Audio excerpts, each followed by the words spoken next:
બોલો એ સૌથી કાળો અર્થ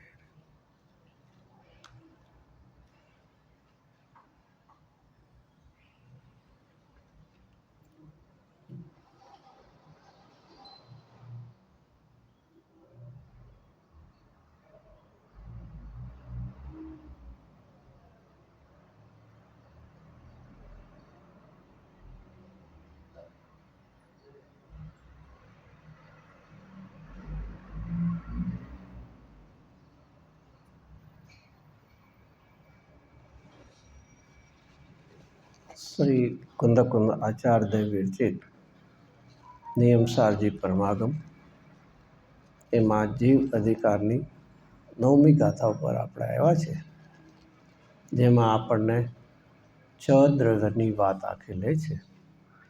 એના અહીંયા છે જીવ અધિકાર, પણ વાત વિષય ચાલી એટલે આખી કે પદાર્થોમાં 6 દ્રવ્યની વાત લેશે અને પછી જીવનું વર્ણન આખું આમાં લેશે જ, અને પછી જે ઉદ્ગલ આદિ છે એનું વર્ણન બીજા અજીવ અધિકારમાં લે. તો પહેલાં તો સામાન્ય વાત લે છે. હવે એમાં આપણે તો કાલે વાંચ્યું જ છે 6 દ્રવ્યોના નામ, અને એ બધા કેવા છે? જેવો વિવિધ ગુણ પર્યાયોથી સંયુક્ત છે, એટલે સહિત છે. વિવિધ ગુણ પર્યાય. વિવિધ ગુણ પર્યાય એટલે શું છે વાત? કે કોઈ પણ પદાર્થ હોય એની અંદર શું હોય? કાલે કંઈક વાત તો થઈ હતી આપણે. કોઈ પણ પદાર્થ હોય એમાં મુખ્યપણે કોણ હોય ને ગૌણપણે કોણ હોય?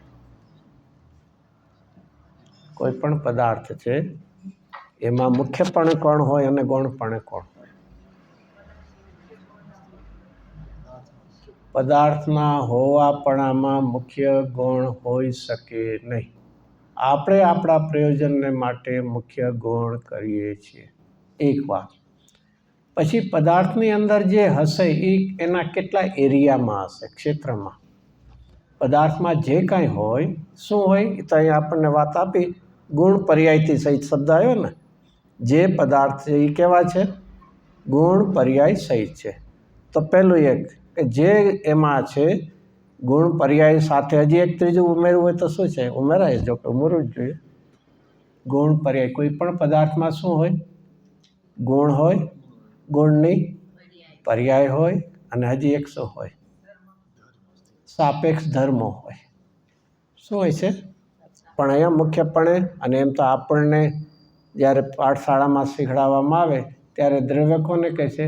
ગુણોના સમૂહ. તો કોઈને એમ થાય પર્યાય તો આવી નહીં એમાં. ભાઈ ઇમ્પ્લાઇડ છે, કારણ કે જ્યાં જ્યાં ગુણ હોય એની કોઈને કોઈ પર્યાય હોય કે ન હોય? ક્યારેક હોય, ક્યારેક ન હોય. ક્યારેક હોય એટલે 2-4 એક સાથે થઈ જાય, પછી 2-4 સમય બ્લેન્ક જાય, એવી રીત ન હોય. તો એ ગુણ છે, પર્યાય છે, અને સાથે શું છે? એના સાપેક્ષ ધર્મો. એટલા માટે એ ધર્મ માટે ક્યાં જોવું જોઈએ આપણે? ગુણ માટે ક્યાં જોવું જોઈએ? આત્માના ગુણ માટે ક્યાં જોવું જોઈએ? સમય સારની 47 શક્તિ. અને આત્માના ધર્મ માટે ક્યાં જોવું જોઈએ? પ્રવચન સારને નહીં કે ધર્મ. આપણે ધર્મની વાત કરવી છે, એમાં નહીં ક્યાં વચ્ચે આવી? આપણે વાત છે ને એ કરી કે ભાઈ ધર્મ જોવે છે, અને ત્યાં કોની વાત કરી છે? નહીંની વાત કરી છે. ધર્મ માટે ક્યાં જોવું? એ બધું બહુ લાંબુ કહેવાય ને. હજી તમે અહીંયા જ છે, 6 દ્રવ્યોમાં જ છે હજી. એક એક ધર્મને ગ્રહણ કરનાર નહીં છે. તો જ્યાં નહીં છે તો સામે એવા ધર્મો છે. એટલા માટે 47 નહીં અને એનો વિષય એ ધર્મ છે. તો ફરીથી આપણે કોઈ પણ પદાર્થ છે એની અંદર શું હશે? એનો ગુણ હશે, ગુણ સાથે એની પર્યાય હશે, અને એની સાથે એનો ધર્મ હશે. યોગ્યતા. ફરક શું છે? ફરક શું છે? પર્યાય અને ધર્મમાં શું ફરક છે? અથવા ગુણમાં શું ફરક છે? ગુણની પર્યાય હોય છે, પણ ધર્મમાં પર્યાય, ધર્મમાં પર્યાય ન હોય. એની ખાલી અસ્તિત્વ. જેવી રીતે નિત્ય ધર્મ છે, પણ નિત્ય ધર્મની પાછી કોઈ પર્યાય હોય એમ ન હોય. અનિત્ય ધર્મ છે, પાછી અનિત્યની કોઈ પર્યાય હોય એવું ન હોય. તો ગુણ અને ધર્મમાં શું ફરક છે? ગુણ એનું નામ કહેવાય જેની પર્યાય હોય, અને અનિત્ય કેવું છે? એક યોગ્યતા રૂપનું છે. એટલા માટે 47 શક્તિમાં પણ આવે છે ને, અનંત ધર્મત્વ શક્તિ એક આવે છે. અને અનંત ધર્મત્વ શક્તિમાં પણ કેવી શક્તિ હોય? વિરુદ્ધ ધર્મત્વ શક્તિ પણ છે. આત્મા દ્રવ્યથી જોઈએ તો નિત્ય છે, પર્યાયથી જોઈએ તો અનિત્ય છે. નિત્ય ધર્મ છે અને અસ્તિત્વ ગુણ છે. શું છે? બે ફરક છે. અસ્તિત્વ એ શું છે? ગુણ છે, તો એની પર્યાય હોય. પણ નિત્ય ધર્મ છે, એની પર્યાય ન હોય. તો દ્રવ્ય સાપેક્ષ જોવાનો એક એનો ધર્મ હોય. તો અહીંયા ફરીથી આપણે પહેલી વાર લીધી કે દ્રવ્યની અંદર જે હોય એમાં કોઈ મુખ્ય કે ગુણ હોઈ શકે નહીં. બધા કેવા છે? સમાન અસ્થિપણે રહેલા છે. કાળ અપેક્ષાએ ભલે પર્યાય એક સમયની હોય, ગુણ ત્રિકાળી હોય, પણ રહેવા માટે કેવા છે? એ હોવા પણ સમાનપણે છે. એ તો આપણા પ્રયોજનને માટે પર્યાય દ્રષ્ટિ છોડવી છે અને દ્રવ્ય દ્રષ્ટિ કરવી છે. એ આપણા પ્રયોજનને માટે. બાકી પદાર્થમાં કાંઈ મુખ્ય ગુણ હોઈ શકે નહીં. પછી બીજું, પદાર્થમાં જે કોઈ છે, ફરીથી જે કોઈમાં 3 લીધા: ગુણ, પર્યાય અને ધર્મ. એ એના કેટલા ક્ષેત્રમાં હોય? પદાર્થના કેટલા ક્ષેત્રમાં ગુણ હોય, કેટલા ક્ષેત્રમાં પર્યાય હોય અને કેટલા ક્ષેત્રમાં ધર્મો હોય? આવું કોઈ શીખડાયું નથી એટલે ખબર નથી ને. ક્યાં હોય? દ્રવ્ય ઇનરમાં હોય ને પર્યાય આઉટર લેયર, કહે ને લાઈન કે નહીં, આઉટર લેયર, આઉટર લેયરમાં હોય ને. તો ક્યાં હોય? ક્યાં? પૂરા ભાગમાં કોણ હોય? ગુણ હોય. આપણે ગુણ બોલીએ છીએ ને. ગુણ કોને કહેવાય? જે દ્રવ્યના પૂરા ભાગ એટલે એરિયા દેખાડે છે. પછી સંપૂર્ણ અવસ્થા એટલે એરિયા આવ્યું. દ્રવ્યના પૂરા ભાગમાં એટલે સંપૂર્ણ. પછી સંપૂર્ણ અવસ્થામાં કોણ આવ્યું? કાળ, ટાઈમ વાઇઝ. ઓલું એરિયા વાઇઝ. જે દ્રવ્યના પૂરા ભાગમાં, સંપૂર્ણ ભાગમાં, એનો અર્થ એ આપણને એક એરિયા દેખાડ્યો. એને જૈન ધર્મમાં શું કહેવાય? ક્ષેત્ર કહેવાય. પછી ક્યારે? Forever. એને શું કીધું? સર્વ અવસ્થામાં, ગમે હંમેશા. એ શું આપ્યો? Time wise. તો જે દ્રવ્યના પૂરા ક્ષેત્રમાં અને હંમેશા રહે તેનું નામ શું કહેવાય? ગુણ કહેવાય ને. તો એ તો ગુણમાં આવ્યું. પણ પર્યાય ક્યાં રહે? ઇનરમાં હોય કે આઉટર લેયરમાં હોય?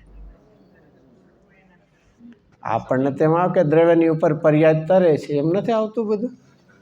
એટલે ઉપર ઉપર હોય ને.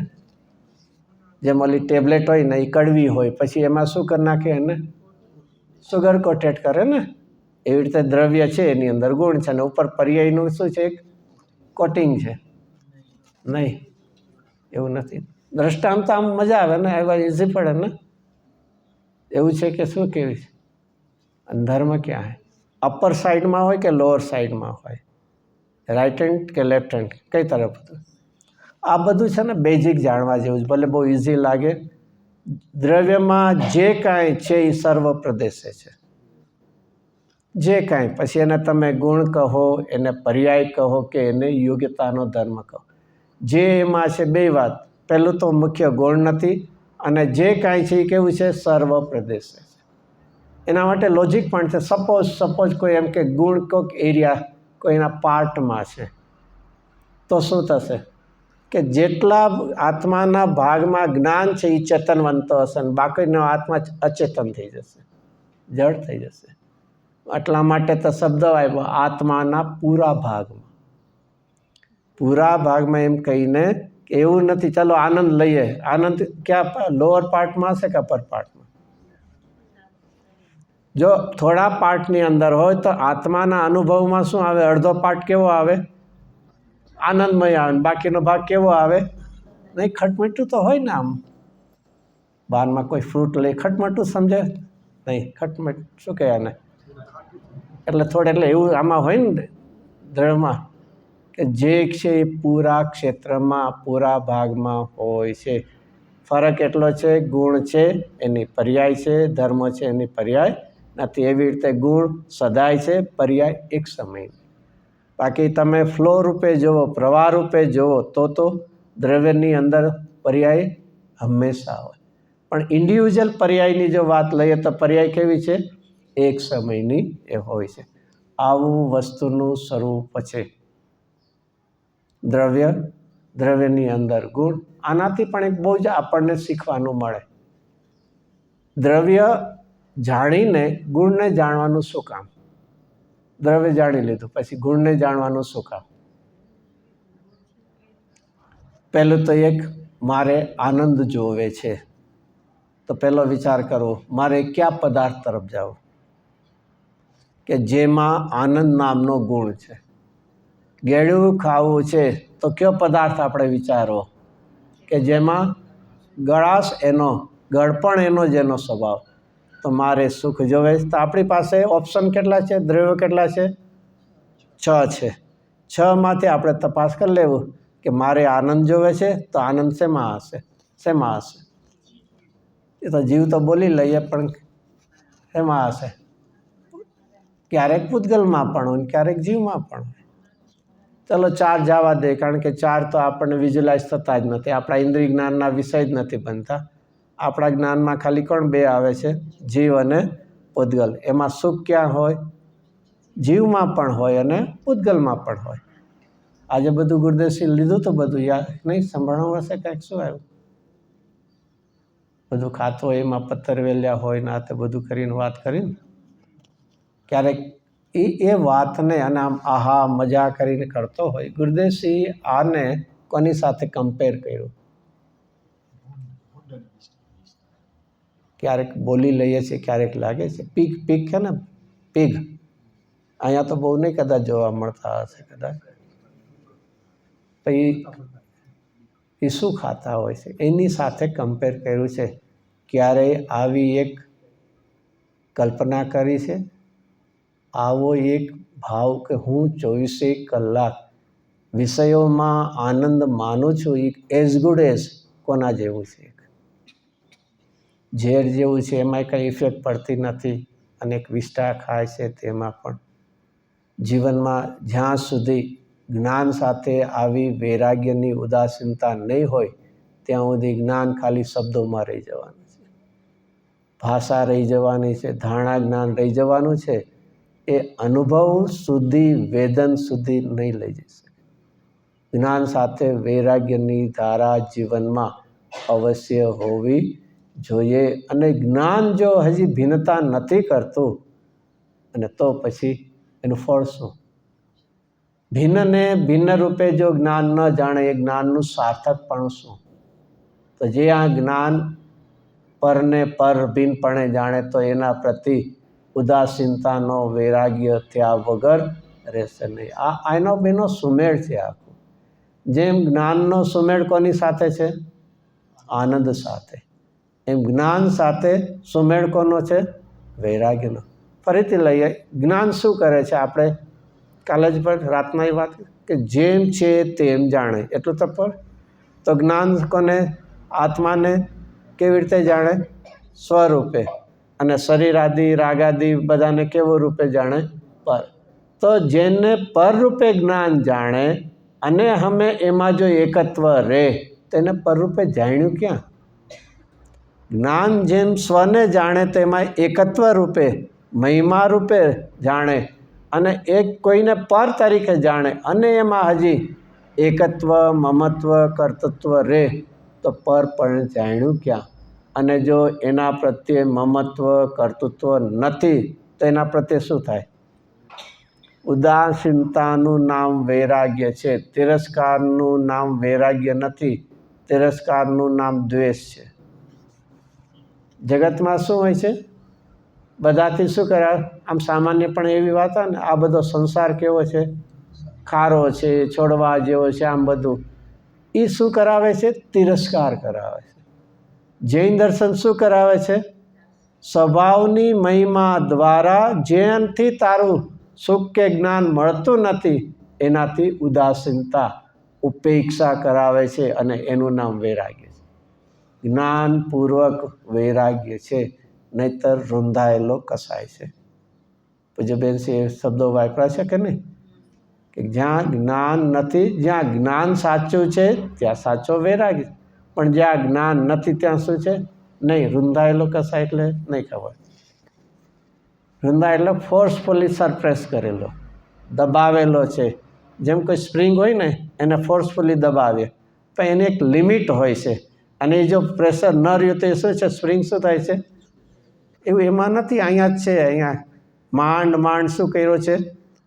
અહીંયા મંદિરમાં આવ્યા ત્યાં સુધી કસાય શું છે? માંડ માંડ, એમ ધીરેથી નહીં, માંડ માંડ શું છે? દબાયો છે. હમણાં બહાર નીકળે તો શું છે? ફરી અહીંયા કે છે જ્ઞાન વગર. તો અહીંયા આપણે ફરીથી આપણે આપણી વાત લઈ કે મારે દ્રવ્ય અને દ્રવ્ય સાથે ગુણ, કારણ કે મારે જે જોવે છે એ કયા પદાર્થમાં છે? તો 6 પદાર્થમાંથી 4 પદાર્થ આપણે કાઢ્યા. હવે 2માં આપણે વિચાર કરીએ, જીવ અને પૂતગલમાં 2માં આપણે સુખ માટે ક્યારથી પ્રયત્ન કર્યો? ચલો, સુખ છે કે નહીં આપણે સર્ચ કરીએ ને, ક્યારથી કરીએ છીએ? નહીં. સુખ માટે ક્યાં મહેનત કરીએ છીએ, ક્યાં એફર્ટ્સ કરીએ છીએ? 2 આપણા ઓપ્શન છે, જીવ અને પૂતગલ. એમાંથી 2માંથી શેમાં કરીએ છીએ? જીવમાં તો કોઈ દી કર્યું જ નથી. જીવ છે એ ક્યાં ખબર છે? શેમાં કર્યું છે આખું? પૂતગલમાં. પૂતગલમાં પણ આજે 5 ઇન્દ્રિય દ્વારા, ક્યારેક સ્પર્શેન્દ્રિયના વિષયમાં, ક્યારેક રસેન્દ્રિયના, રિપીટેડલી કરવા છતાં પણ સુખ મળ્યું નહીં, અને છતાં હજી એમાંથી આંખ ઉઘડતી નથી. કોઈ પણ બિઝનેસ કરે, 1 વર્ષ પ્રોફિટ ન થયો, 2 વર્ષ ન થયો, 3-4 વર્ષ એમને એમ લોસમાં જાય, શું થાય ભાઈ? શું થાય? બદલાવે કે નહીં? બિઝનેસની બદલાવે કે નહીં કાંઈ? અથવા એમાં કે એની જે ટ્રીક જે હોય, સિસ્ટમ હોય, એને કંઈક બદલાવે કે નહીં? એક જ ડૉક્ટરની દવા લીધી, રિપીટેડ કોર્સ કર્યો એન્ટીબાયોટિકનો, અને મટ્યું નહીં તો શું કરીએ? ડૉક્ટરને શું કહેશું? શું કહીશું ડૉક્ટરને? બીજી દવા કહેશું? એ તો સારા હશે એટલે કહેશું. બાકી કંઈક આઈધર તું દવા બદલાવ, નહીં તો હું ડૉક્ટર બદલાવીશ.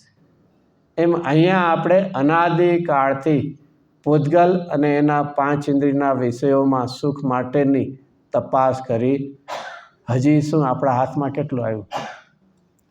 વધવાપણું સંસારનું નરદેહને હારી. સુખ મળવાની વાત તો દૂર રહી, દુઃખની વૃદ્ધિ થઈ છે. તો અહીંયા પહેલાં દ્રવ્ય, દ્રવ્ય સાથે એનો ગુણ. હવે ત્રીજું શું આવ્યું? પર્યાય. પર્યાયની જરૂર છે આપણને. કોઈ પણ એમ કે મારે ધર્મ કરવો છે, એનો અર્થ શું થયો? કે અત્યારના મને અધર્મ છે, અને અધર્મ કેવો છે? બદલી શકે છે, ચેન્જ ઓવર થઈ શકે છે. અજ્ઞાન છે, એનાથી બદલીને શું થઈ શકે? જ્ઞાન.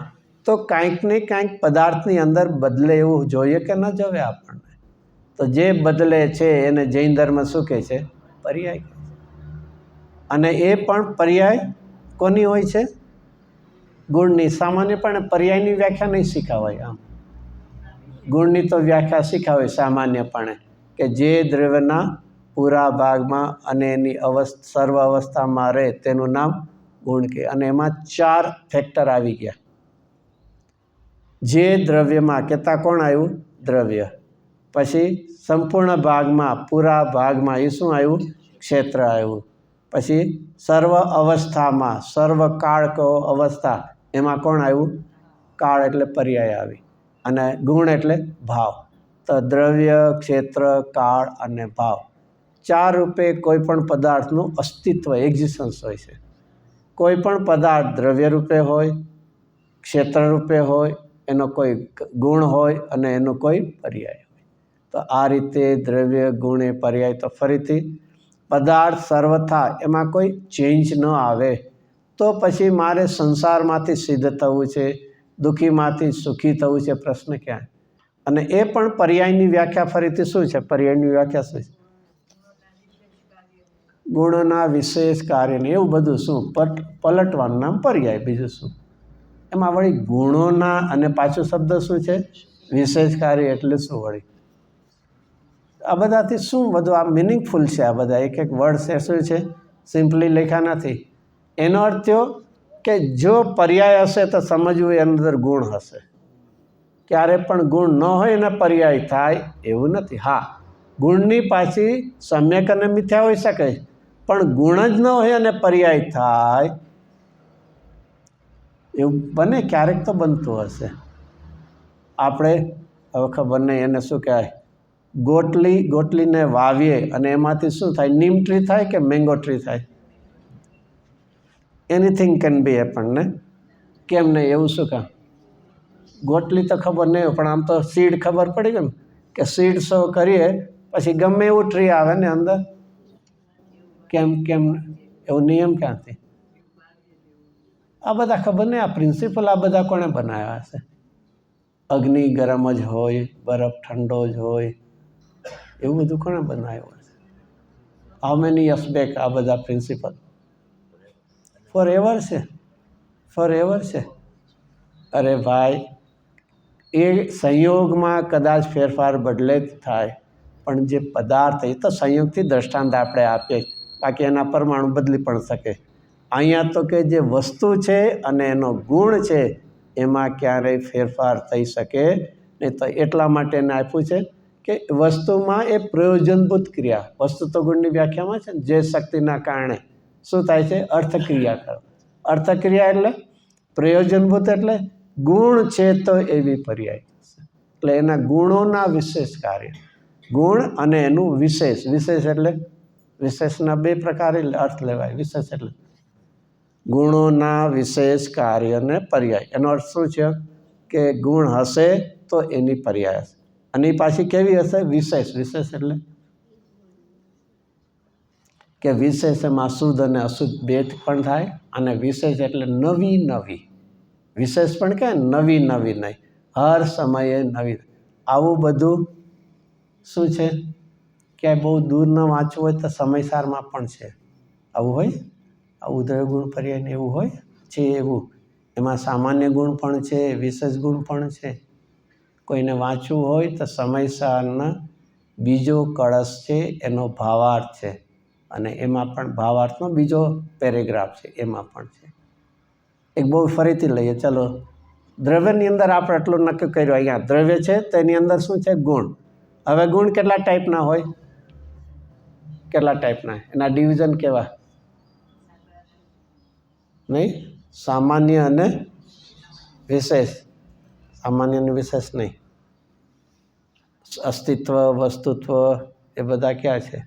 દ્રવ્યત્વ એ સામાન્ય ગુણ. અને જીવમાં જ્ઞાન, દર્શન, ચારિત્ર, પૂતગલમાં સ્પર્શ, એ બધા વિશેષ. એટલે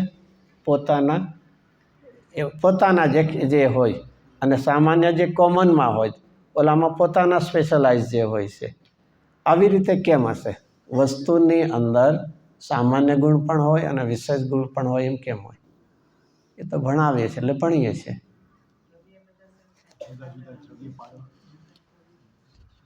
પહેલું તો એક વિશ્વની અંદર દ્રવ્ય છે અને દ્રવ્યના ડિવિઝન 6 છે. તો નેચરલી જો ડિવિઝન છે તો ડિવિઝન દેખાડનારા ગુણ પણ હોવા જોઈએ. આપણે હ્યુમન બિંગ છે તો એમાં શું છે? કોમનપણું છે આપણા બધામાં, કે કાંઈ સ્પેશિયલાઇઝેશન, જુદાપણું પણ, કાંઈ બે વચ્ચે ડિફરન્સિએશન છે? We are Bing human beings, તો આપણામાં કોમનપણું છે કે થોડું અનકોમનપણું? બે છે. શું કામ ભાઈ બે છે? જો ટોટલી કોમનપણું હોત તો આપણા બધાનો કલર એક જ હોત, હાઇટ એક જ પ્રકારનું હોત, બધું જ સરખું જ હોત. એવું તો કાંઈ દેખાતું નથી. અને છતાં આપણે બધા કેવા કહેવાય છે? Human being. તો હ્યુમન બિંગની આઈડેન્ટિટી રૂપના જે બે હાથ, બે પગ, બે કાન, એ બધાને કોમન છે. અને છતાં એવું હોવા છતાં પણ એકબીજાથી કંઈક ડિફરન્સિએશન છે, તો કલર જુદો હોય, હાઇટ જુદો હોય, બધું જ હોય. તો એ જ જૈન દર્શન દેખાડે છે કે અલ્ટિમેટ દ્રવ્યોના 6 ડિવિઝન છે ને, તો દ્રવ્યનું જે કોમનપણું હોય કે દ્રવ્ય છે તો એની અંદર વસ્તુમાં કાર્ય છે, અને કાર્ય છે તો પલટે છે, અને દ્રવ્ય છે એ જણાઈ શકે એવું છે, દ્રવ્ય છે એ કોઈને કોઈ સ્પેસ ઓક્યુપાય કરે છે, તો એ બધા માટે કોમન છે. તો એના માટે આપણે અસ્તિત્વ, વસ્તુત્વ આદિ ગુણ લીધા. અને છતાં એક દ્રવ્ય બીજા દ્રવ્યથી કાંઈ જુદા સ્વભાવવાળું છે તો જુદા દેખાડે એનું નામ વિશેષ ગુણ. અને એની પછી કેવી થતી હોય છે? પર્યાય. અને પર્યાય પણ કેવી થાય? અહીંયા છે ને વિવિધ ગુણ પર્યાય. તો પર્યાયની વિવિધતા શું? ગુણમાં તો લીધા એક સામાન્ય ગુણ અને વિશેષ ગુણ. હજી કાંઈ ગુણનું એક ડિવિઝન છે? કયું છે? કોઈ નહીં. અનુજીવી અને પ્રતિજીવી. અનુજીવી એટલે પોઝિટિવ સેન્સવાળા અને પ્રતિજીવી એટલે નેગેટિવ સેન્સ. ફોર એક્ઝામ્પલ જ્ઞાન, દર્શન, ચારિત્ર એ બધા આપણને શું દેખાય? આમ પોઝિટિવ લાગે ને, પણ સાથે આત્મા કેવો છે? કંઈક નોન એક્ઝિસ્ટન્સ, કે આત્મામાં રૂપ નથી તો અરૂપી છે આત્મા. આત્મા કેવો છે? ચેતન છે, એટલે એનામાં પૂતગલમાં લઈ કે અચેતન છે અથવા મારામાં અજડત્વપણું છે. તો એનો અર્થ શું છે? એક નેગેટિવ સેન્સ આવ્યું કે જડનો મારામાં અભાવ. તો એવા પણ એ ગુણ કહેવાય છે. અને એ સિદ્ધ ભગવાનમાં આવે છે ને. ક્યાં છે? સિદ્ધ ભગવાનના 8 ગુણ છે. સિદ્ધ ભગવાનના 8 ગુણ તો આવડવા જોઈએ. ક્યાં છે? નહીં, કોઈક બીજાને પૂછવાનું. 8 ગુણ ક્યાં છે સિદ્ધ ભગવાનના? નહીં, એકાદ તો શરૂ થશે ને, એકાદ તો આવડતા હશે ને. સિદ્ધ ભગવાનની ક્યારેક પૂજા તો કરી હશે ને. 8 કર્મ છે ને, 8 કર્મથી અભાવ થાય તો 8 ગુણ. અને 8 ગુણ એટલે ત્રિકાળી ન સમજવા, પર્યાયમાં પ્રગટ થયા એની માટેની છે. પહેલું તો ક્ષાયિક સમ્યક્તો છે. આપણે સામાન્યપણે એમ કહીએ કે જે કેવળીને અનંત ચતુષ્ટય છે એ જ લેવાય એમ નહીં. છે તો એક રીતે એક જ છે, પણ એનું નામ જુદું છે. ક્ષાયિક સમ્યક્ત્વ છે, પછી અનંત જ્ઞાનથી કોમન છે, અનંત દર્શન છે ને અનંત વીર્ય. એ કોનાથી આવ્યા? 4 ઘાતી કર્મથી આવ્યા.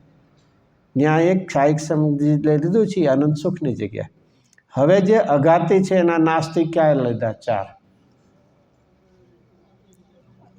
આયુર્વેદની નામ ગોત્ર એ 4 અઘાતી કર્મ છે ને. તો આયુષ કર્મના નાશપૂર્વક સિદ્ધ ભગવાનને કયો ગુણ પ્રગટ થયો હોય? અવગાહનત્વ. અવગાહન. આવું બધું સામસામે નહીં હોય. થોડુંક લોજિકલીથી વિચારશું ને તો કોઈ ગુજરાતીમાં કહે ને ગોખણ પટ્ટી નહીં કરવી પડે. આયુષ શું હોય છે? આયુષથી શું થાય? જીવ છે એ શરીરના સંયોગમાં રહે છે, એક ક્ષેત્રાવગાહ સંબંધમાં રહે છે. તો એ અવગાહના થઈ કે નહીં? હવે કર્મનો એ આયુષ કર્મનો અભાવ થયા તો એમનો અવગાહનત્વ ગુણ પ્રગટ. ઓલું તો શરીરના સંગમાં નિમિત્તમાં. તો પછી વેદની કર્મ. વેદની કર્મમાં શું હોય છે? 7 વેદની હોય છે ને. તો એમાં શું હોય છે? આપણને આમ સામાન્યપણે એક બાધા રૂપે. બાકી એમ ન સમજવું કે હું મંદિરે જતો હતો, એમાં કોઈ ભાઈ આવી ગયા એટલે મને શું થયું? મને એટલે શું થયું? અંતરાય આવી. અંતરાય સંયોગમાં ન હોય. અંતરાય તો પરિણતિમાં માટે છે. ઓલામાં છે તારો અસાતાનો ઉદય છે એટલે મંદિર નથી જતો. આપણે ગમે એનું ગમે એને નાખી દઈએ છીએ. 4 ઘાતી કર્મનો સંબંધ જીવના પરિણામો સાથેનો છે અને અઘાતીનો સંબંધ સંયોગ સાથે. તો ફરીથી અહીંયા સાતા અસાતાના ઉદયમાં એ બાધા આવે છે. તો સિદ્ધ ભગવાનને હવે કેવું છે? અવ્યાબાધ. નામકર્મ. સૌથી વધારે નામકર્મની પ્રકૃતિ છે 93 કરી. આ બહુ જ વિચારવું ને. આ બધી બોડીની બધી જે વિવિધતા દેખાય છે ને, એ બધું જ નામકર્મમાં હોય છે. કોઈનો સુંદર અવાજ હોય છે, કોઈનું સુંદર રૂપ હોય છે, કોઈનું શરીર કેવું હોય છે. આમ એમાં બધા પ્રકારના છે. બોન્સની હાર્ડનેસ હોય છે, સોફ્ટનેસની, બધું જ મેડિકલનું જે હોય ને બધા એમાં પ્રકૃતિ. કોઈ દી નામ વાંચે તો રિલેટેડ થશે કે જૈન દર્શનમાં આત્માની વાત નહીં, સંયોગમાં પણ કેટલી ડેપ્થનેસથી વાત કરેલી છે. આપણને એમ ન કહે કે દરરોજ આપણે શું કરીએ છીએ? બહુ કરીએ એટલે અવાજ મારો કેવો થાય છે? જેઠી મધનું લાકડું ખાય એટલે થાય એમ નથી. એની નામકર્મમાં છે. સુસ્વર ને દુસ્વર છે બધું. ચાલો એ વાત જવા દે. તો એ નામકર્મના શું થાય છે? નામકર્મના નિમિત્તે બાયની રચનામાં મુખ્ય હોય છે. અને અહીંયા એનો અભાવ થતાં કેવો? સૂક્ષ્મત્વ અથવા અમૂર્તત્વ બે નામ ચાલે. કે નામકર્મના અભાવ પર સિદ્ધ ભગવાનને કયો ગુણ પડ્યો? પ્રગટ થયો સૂક્ષ્મતા. હવે છેલ્લું થયું ગોત્ર. ગોત્ર એટલે આમ શું કહેવાય? કાસ્ટ કે શું કહેતા?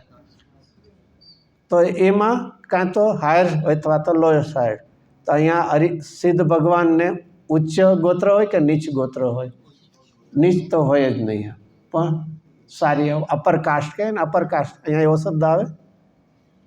અપર કાસ્ટના ન હોય તો લોઅર કાસ્ટના હોય તો ક્યાં કયો હોય? કેમ ન હોય? હવે આપણે અપર કાસ્ટના છે તો સિદ્ધ ભગવાન પણ હોય કે નહીં? અરે ભાઈ, કાસ્ટ છે એ તો શરીરને અનુલક્ષીને, તો શરીર જ નથી પછી કાસ્ટનો પ્રત્યય ક્યાં છે? એ કેવા કહેવાય છે? અગુરુ લઘુત્વ. નહીં, ગુરુ એટલે હાયર લેવલના, લઘુ એટલે લોઅર લેવલના, એમને કોઈ છે જ નહીં. તો આવા સિદ્ધ ભગવાનના 4 ગુણ એટલે કે પર્યાય પ્રગટ. આવું બધું પણ એક વિચારવા જેવું કે બધું સિસ્ટમેટિક અહીંયા છે. તો અહીંયા કેવું? તો આપણે પર્યાય કેવી હોય છે? પહેલાં તો ગુણ લીધા આપણે કે સામાન્ય અને વિશેષ, અને બીજા કેવા લીધા? અનુજીવી ગુણ અને પ્રતિજીવી એટલે નેગેટિવવાળા. આ બધા નેગેટિવવાળા. અગુરુ લઘુ છે, અમૂર્તત્વ છે, એવી રીતે અવ્યાબાદ છે, બધા નેગેટિવ દેખાડે છે કાંઈ. અહીંયા એ ગુણ. હવે પર્યાય કેટલા? આ બધું જ આમાં નિયમસારમાં આવશે. પર્યાય કેટલા પ્રકારની? બહુ જ ઘણી ખબર છે. ડિવિઝન પર્યાયના ક્યાં? પહેલું તો અર્થ પર્યાય અને વ્યંજન પર્યાય. એવું હેવ હર્ડ ધ વર્ડ્સ અર્થ પર્યાય, વ્યંજન પર્યાય. અને બીજા ભેદ ક્યાં હોઈ શકે? શુદ્ધ પર્યાય અને અશુદ્ધ પર્યાય. એક સામાન્ય. આના પણ નામ છે. શુદ્ધ પર્યાય માટે શું નામ છે? સ્વભાવ પર્યાય. અને અશુદ્ધ પર્યાય માટે કેવું નામ છે? વિભાવ પર્યાય. પછી હવે 2 ગુણ અર્થ પર્યાય અને વ્યંજન પર્યાય. એનો અર્થ શું હશે? અર્થ પર્યાયમાં કઈ પર્યાય આવે અને વ્યંજન પર્યાયમાં કઈ પર્યાય આવે? નહીં, બધું કાંઈ થોડુંક.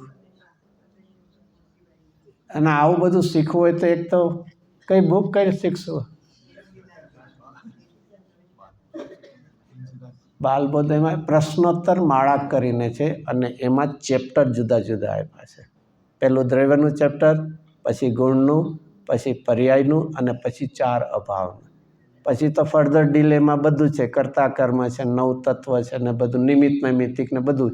પણ પહેલાં જે છે બેઝિક આપણને ફાઉન્ડેશન એ કોર્સ કરાવે એવા એ પ્રશ્નોત્તર માળા. કદાચ ચલો એ વાત નીકળી તો સોનગઢમાં જે સમર વેકેશનમાં છોકરાના વેકેશન એના માટે ક્લાસ રાખતા હતા. શિબિર 20 દિવસની શિબિર ગુરુદેવના પ્રેઝન્સથી હતી. કેટલા વર્ષો પહેલાંથી?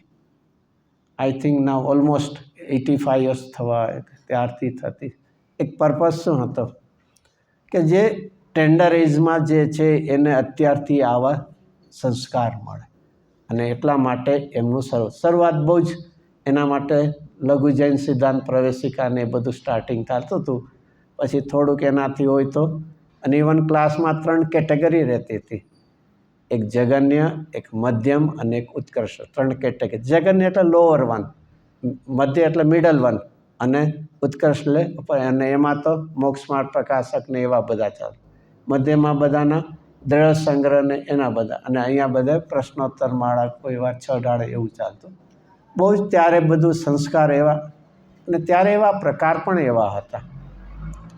મુમુક્ષુઓમાં એવું એક ટેન્ડન્સી એટલે ટ્રેન્ડ હતો કે જ્યાં છોકરાની એક્ઝામ પૂરી થઈ નથી તેના વડીલ એને ક્યાં લઈને આવે? વિચ મંથની અંદર, કઈ સિઝનની અંદર? ના, ત્યારે તો જવાય જ નહીં. નામ જ ન લેવાય. ત્યારે જવાતું હશે આવી ગરમીમાં? અને ત્યારે અત્યારના જે ગયા હશે એના જેવા પહેલાં બિલ્ડિંગ હતા ને? હમણાં ગયા હશે તો જોયા છે ને, અત્યારના જેવા હતા ને બિલ્ડિંગ, અત્યારના છે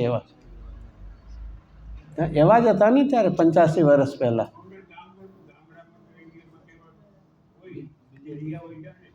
તમે જે 52 ગામના હશો ને એવું જ હતું સોનગઢ. જરાય એમાંથી નહોતું. એમાં કોઈ ન હોય. જ્યારે પાણીનો લોટો લઈને જવાનું બારી, સમજી જાવ શું હોય એટલું. ને ઓલું બોર કર્યો હોય એમની નીચે આમ કરો એટલે પાણી નીચે નાહી લેવાનું. એમાં નથી મારે એક સેપરેટ જોવે, એટેચ જોવે, એવું નહોતું ત્યારે. અને છતાં પણ રહેવાનું ક્યાં હતું? વિનોદ પ્રવચન મંડપ છે. અને પ્રવચનના રૂમ નહીં હોય ત્યાં એક જેને કે ને શું કે ઓસરી કે એમાં પોતાનું શું લગેજ તો બહુ જ હોય ને, મિનિમમ 2 બેગ તો બિગ વન તો જોવે જ ને. 4 દી રહેવું અને અહીંયા ભરીને આવે. અરે ત્યારે એક નાની એવી હોય એમાં પોતાનું બધું, પહેલાંનું તો ખબર નહીં બેડિંગ કહેવાતું હતું, બિસ્તરો ગુજરાતીમાં કહેતા. ચાલો જે હોય, આવી પરિસ્થિતિમાં પણ વડીલો છોકરાઓને લઈને એ ત્યાં પહોંચી જતા.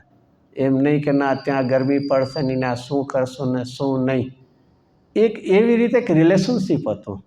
વડીલ કે એટલે છોકરાને કોઈ આર્ગ્યુમેન્ટ નહીં. અત્યારના તો પહેલું જ શરૂ થઈ જાય શું છે, ઇટ્સ માય લાઈફ ને, ઇટ્સ માય ને, યુ શુડ નોટ ઇન્ટરફિયર. ત્યાંથી શરૂ થઈ જાય. પરિણામોની હિંતા થવા માંડી સોશિયલી પણ. અને એ સંસ્કાર વગરના રહીને જીવન તો શું થાય એ વાતમાં આપણે જીવનમાં આત્મહિત કરવું છે તો એના માટે you have to sacrifice something. પોતે પોતાના માટે પણ, પોતાના નેક્સ્ટ જનરેશન માટે પણ જો સંસ્કાર દેવા છે તો આપણે સેક્રિફાઈસ કરવું પડશે. આપણે ટીવી કે મૂવી જોવા જઈએ ઓલાને કે તારે નહીં જોવાનું એ નહોતું. જીવનમાં એ સંસ્કાર આપણે અહીંયા ફરીથી મુખ્ય પહેલો પાયો કયો છે કે દ્રવ્ય, અને દ્રવ્યની અંદર શું હોય, ગુણ હોય, અને ગુણ સાથે શું હોય છે, પર્યાયો છે. હવે એમાં એની આખી થોડી ટીકામાં વ્યાખ્યા કરે છે. થોડુંક આપણે જીવ ઉપર ખાસ લઈએ. પહેલાં જીવની વ્યાખ્યા કરી ટીકા છે ને એમાં પેલું સ્પર્શન રસન રાણ જે શબ્દ આવ્યો ને એમાં 10 પ્રાણ, 10 પ્રાણથી જીવની એક વ્યાખ્યા કરી. જીવે તે જીવ. હવે શેનાથી જીવે તો વ્યવહારથી કહીએ તો શેનાથી જીવે, 10 પ્રાણ. અને 10 પ્રાણ એટલે 5 ઇન્દ્રિય, 3 બળ અને 2 શ્વાસોશ્વાસને આયુષ. એનાથી એ જીવે, એનું નામ વ્યવહાર જીવ મળે છે. ગાથા 9 એની ટીકામાં પણ સેકન્ડ પેરેગ્રાફ એમાં જો સેકન્ડ લાઈન છે, 10 પ્રાણોથી જે જીવે છે, જીવ છે અને જીવતો હતો તે જીવ છે. એ સંગ્રહ એટલે એક કોમન એક વાત કરીએ, સામાન્યપણે એક કોમન કરીને, અને એ પણ એક સંસારી જીવની વાત કરી કે જે કોઈ સંસારી જીવ હશે એને આવા 10 પ્રાણ, મેક્ઝિમમ કેટલા હોઈ શકે, 10 પ્રાણ કોને હોઈ શકે, 10 એટલે 5 સેન્સ ઇન્દ્રિય, 3 બળ, મન બળ, વચન બળ અને કાળ બળ, અને બ્રીધિંગ શ્વાસોશ્વાસ અને આયુષ. ટાઈમ ડ્યુરેશન અહીંયા શરીરમાં રહેવાનો ટાઈમની મર્યાદા. અને એ સૌથી વધારે પચેન્દ્રિય જીવને હોય. અને મિનિમમ કોને હોય, મિનિમમ 4 હોય એકેન્દ્રિય જીવને. 5 ઇન્દ્રિયમાંથી 1 સ્પર્શેન્દ્રિય, પછી 3 બળમાંથી 1 કાય બળ, અને શ્વાસોશ્વાસને આયુષ તો કોમન હોય. આ રીતે એ 10 પ્રાણ. આ એક વ્યવહારથી એક કોમન એક ડેફિનેશન આપી. હવે નિશ્ચયથી મેળવ્યું, ભાવ પ્રાણ ધારણ કરવાને લીધે જીવ છે. શું આવ્યું, નિશ્ચયથી કોને ધારણ કરે છે, ભાવ પ્રાણ. ભાવ પ્રાણની કાંઈ વ્યાખ્યા છે, ક્યાંય બીજી કોઈને યાદ આવે છે, ભાવ પ્રાણ. આત્મદ્રવ્યને કારણભૂત ભાવ પ્રાણનું ધારણ જેનું સ્વરૂપ છે તેનું નામ જીવત્વ શક્તિ કહેવાય. જીવે છે, શેનાથી જીવે છે, જીવત્વ શક્તિથી. તો જીવત્વ શક્તિનું કામ શું કે આત્માને ટકાવી માટે રાખવા માટે ભાવ પ્રાણને ધારણ કરે. એ ભાવ પ્રાણ એટલે જીવ છે, એમાં અસ્તિત્વ છે, જ્ઞાન છે, સુખ છે, એવાથી તો ભાવ પ્રાણને ધારણ કરવું, એનાથી જીવ ટકે છે, જીવે છે, જીવતો છે. અને એ કામ કોનું છે, જીવત્વ શક્તિ કહે છે હું જીવને જીવાડું છું. આપણે શેનાથી, આપણી લાઈફ શેનાથી છે, બ્રિધિંગથી, એનાથી છે. શેનાથી, મેડિકલ છે એનાથી છે, આયુષ છે કે એ બધાથી નહીં. હું શેનાથી જીવું છું, મારા જીવત્વ શક્તિ છે. જીવત્વ શક્તિ એ પોતે ઓલામાં શું કે ઓથ લે ને, કંઈ પોસ્ટ લે તો એના માટે ઓથ લે ને, એમ જીવત્વ શક્તિ એક શું લીધી છે, એક ઓથ લીધી. શું કે હું જીવને કેવો રાખીશ, જીવતો રાખીશ.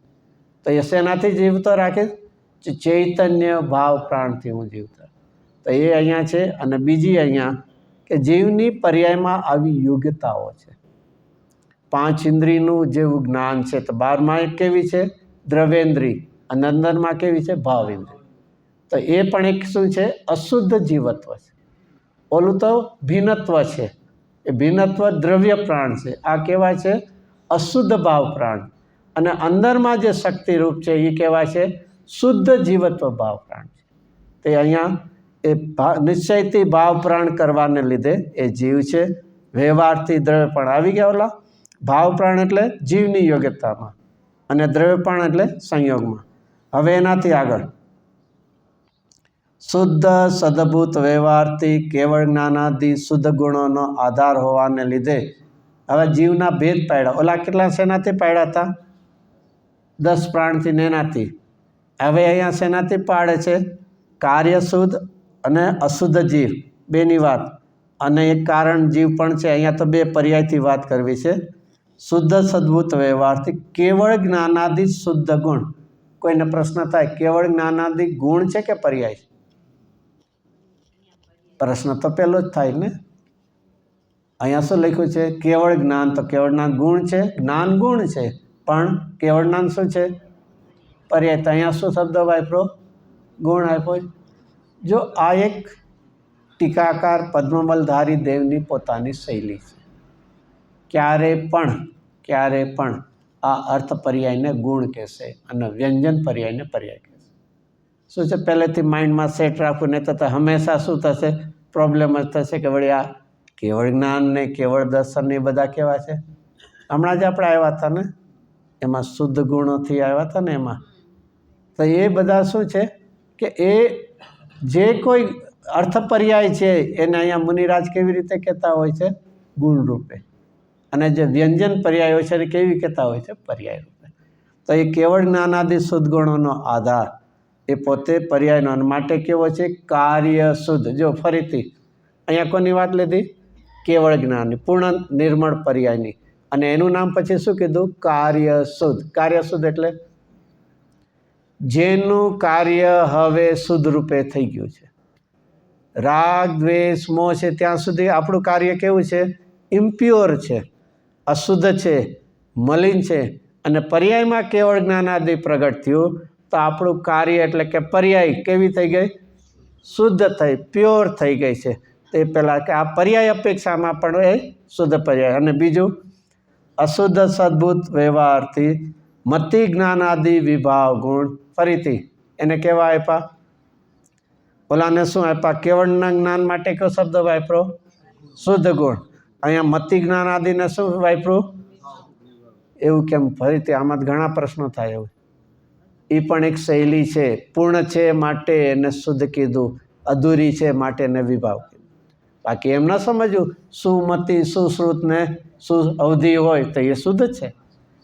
આ બધી શૈલી સમજવી પડશે. હજી તો બધા ઉપયોગના 2 ભેદ આવશે, જ્ઞાન અને દર્શન. પછી જ્ઞાનના ભેદ ને બધું ઘણું આવશે. જસ્ટ લાઈક આ બધો અધિકાર હમણાં કેવો છે? જસ્ટ લાઈક એ પાઠશાળા. તો પાઠશાળામાં પાઠશાળાની શૈલી. અહીંયા નિયમ સારમાં મુનિરાજની પાઠશાળા જુદી રીતની છે. ઓલું પણ છે ને ગોપાલદાસજીએ બનાવેલી છે ને, એ પણ એક છે. અહીંયા કોની છે પાઠશાળા? નિયમ સારમાં પદ્મમલધારી દેવની એક પાઠશાળા છે. એ પોતાની શૈલીથી કરે. અહીંયા 2 વાત આપણે એક થઈ. એક કાર્ય શુદ્ધ જીવ છે ને, અને કેવો છે હવે અશુદ્ધ જીવ. ઓલા પહેલાં કેવા આપણે ભેદ પાડ્યા હતા? એ પ્રાણથી એ વાત કરી હતી કે દ્રવ્ય પ્રાણ અને ભાવ પ્રાણની વાત. એક વાત. હવે અહીંયા 2 ભાગ ક્યાં પાડ્યા જીવના? કાર્ય જીવ અને અશુદ્ધ જીવ. કાર્ય શુદ્ધ જીવ અને અશુદ્ધ. તો જેને કેવળ જ્ઞાનાદિ પ્રગટ થયું એને કેવા કીધા? કાર્ય શુદ્ધ જીવ. અને જે હજી શેમાં છે? અધુરાસમાં છે. વિપરીત પણ છે ને અધુરાસમાં, કે જેને મતિ જ્ઞાનાદિ વિભાવ ગુણ. એટલે મતિ જ્ઞાન, શ્રુત જ્ઞાન, અવધિ જ્ઞાન અને મનોપર્ય જ્ઞાન. એ શું કહેવાય? 5 ભાવથી વિચાર કરે ને. 5 ભાવ તો ખબર હશે: ઔદયિક, ઔપસમિક, ક્ષાયોપસમિક, ક્ષાયિક અને પાણામિક. તો એમાં આ જે છે મતિ જ્ઞાનાદિ અને મનોપર્ય સુધી 4 શેમાં આવે? શેમાં આવે? નહીં, એવું તો બધું ખ્યાલ નહીં હોય. શેમાં આવે? અધુરાશ માં 5 ભાવમાંથી કયા ભાવ કહેવાય? અધુરાશ, વેરી ગુડ. અધુરાશમાં પણ એ 5 ભાવમાંથી કયા ભાવમાં આવે?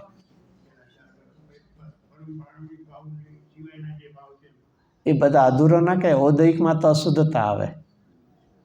શું આવે? અને ક્ષાયિક ભાવ તો પૂર્ણ આવે. તો અહીંયા કોણ આવશે? ક્ષાયોપશમિક અને ઔપશમિક. મતિ જ્ઞાન એમાં ઔપશમિક અને ક્ષાયોપશમિક. કેમ? બે અધૂરા છે ને. ઔદયિક અશુદ્ધ છે, ક્ષાયિક પૂર્ણ છે, તો બે વચ્ચે નહીં. એવું શું કામ? આમાં કેમ ન આવે? તમે કહો એટલે અમારે તો માની લે. અમારે તો મુંડી જે ગુજરાતીમાં કે નીચે જ રાખવાની અમારે. એ બહુ આ બધાના ન્યાયો છે. આપણે થોડુંક શીખતા હો ત્યારે એ રીતે શીખ. પહેલું એક વાત, અનાદિકાળથી ભલે આપણે મિથ્યાત્વ છે એ, પણ આપણી પાસે એક સિલ્વર લાઇનિંગ શું છે? એટલે છે ને ડાર્ક ક્લાઉડમાં સિલ્વર. એ આપણે મિથ્યાત્વ છે. હળ અજ્ઞાનતામાં ને અનંતાનું કસાયમાં એક સિલ્વર લાઇનિંગ શું છે? જ્ઞાન ખીલ્લું છે, દર્શન ખીલ્લું છે અને વીર્ય ખીલ્લું છે. દર્શનને અત્યાર ન રાખીએ, એમાં કોઈ નથી. જો જ્ઞાન ખીલેલું ન હોત તો આપણી પાસે કોઈ આગળ વધવાનો અવકાશ જ ન હોત. અને વીર્ય ન હોત તો પુરુષાર્થ ક્યાંથી કરે? તો આપણી પાસે જેને કે ને, હવે ખબર નહીં, ઓલું લાઈફ લાઈન હોય છે ને બહારમાં, કાંઈ પણ એવું હોય તો મેડિકલમાં ને એવું હોય છે ને, એમ આપણી પાસે આ લાઈફ લાઈન છે. કઈ? જ્ઞાન અને વીર્ય ખુલેલા છે. અને ખુલેલા હોવાથી એમાં શરૂઆત નથી કરવી. માટે ઔપશમિક ભાવનો. ઔપશમિક ભાવ શેને બતાવે છે? બિગિનિંગ, શરૂઆત. તો શ્રદ્ધા અને ચારિત્રમાં ટોટલી ઔદયિક ભાવની વિપરીતતા છે. તો એમાં શું કરવાની છે? શરૂઆત કરો. અને જ્ઞાન અને વીર્ય કેવા છે? ખુલેલા પડ્યા છે. બસ એને થોડા સમ્યક કરી નાખશે. ઓલા તો ઓલરેડી કેવા છે? ટોટલી ઔદયિક ભાવના. ચાલો એનો પણ વિસ્તાર છે. તો આ રીતે પહેલાં તો આપણને જીવના બે ભેદ આપ્યા, અને એ રીતે જ હવે ત્રીજો કારણ શુદ્ધ જીવ. થોડું પૂરું કરી લે આ જીવનું થોડુંક અહીંયા સુધી. ફરીથી આપણને જીવના ક્યાં ભેદ પાડ્યા? પહેલાં બે ક્યાં આવ્યા? કાર્ય શુદ્ધ જીવ, અશુદ્ધ કાર્ય જીવ. હવે ત્રીજો કયો આવ્યો? કારણ શુદ્ધ જીવ. આ નિયમ સારમાં બે શબ્દો તો બહુ જ યાદ રાખવા. ક્યાં? કારણ અને કાર્ય. તો અહીંયા પહેલું કાર્ય શુદ્ધ જીવ કોને કીધા? કે જેને કેવળ જ્ઞાન આદિ પ્રગટ છે એને કેવા કીધા? કાર્ય શુદ્ધ જીવ. મતિ જ્ઞાન આદિમાં જે અધૂરામાં પડ્યા છે એને કેવા કીધા? બે વિપરીતને મળે એને અશુદ્ધ કાર્ય જીવ. હવે ત્રીજા કેવા આપ્યા છે? જો એમાં શબ્દ શું આપ્યો? ઓલા બેમાં વ્યવહાર હતો. હવે કયો શબ્દ છે? શુદ્ધ નિશ્ચયથી છે શબ્દ. Page number 22, first line.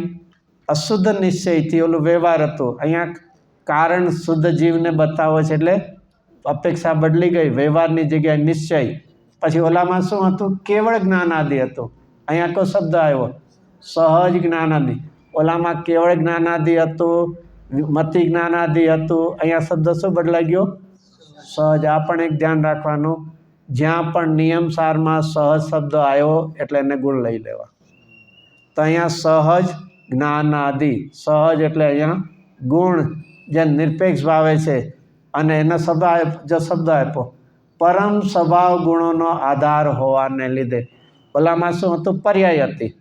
પૂર્ણ પર્યાય અને અધૂરી પર્યાય. અહીંયા હવે કોની વાત આવી? ગુણોની. તો એ કેવા છે? સહજ. લીધે હું કેવો છે અથવા કેવો છે? કારણ શુદ્ધ જીવ છે. એના પછી આ જીવ ચેતન છે, તો એના ચેતન ગુણો છે. એ અમૂર્ત છે, એના ગુણ પણ અમૂર્ત છે. એ શુદ્ધ છે, એ તો એના શુદ્ધ ગુણો છે, અશુદ્ધ પણ છે. શુદ્ધ ગુણો એટલે નિર્મળ પર્યાય પણ થાય છે. અને શુદ્ધ ગુણ છે અને અશુદ્ધ ગુણ એટલે કોઈ ગુણ શુદ્ધ અશુદ્ધ નહીં. પોતે આત્મા શુદ્ધ છે, તો એના શું છે? ગુણ શુદ્ધ છે. અને પર્યાય કેવો હોય છે? શુદ્ધ અને અશુદ્ધ હોય છે. તો આના શુદ્ધ ગુણો છે, પર્યાય પણ એ પ્રમાણે છે. સંસાર દશા છે એમાં અશુદ્ધ. આ રીતે એની વાત કરી. પછી હવે પૂતગલ ધર્મ અધર્મ એની વિસ્તાર છે એ પછી આપણે આગળ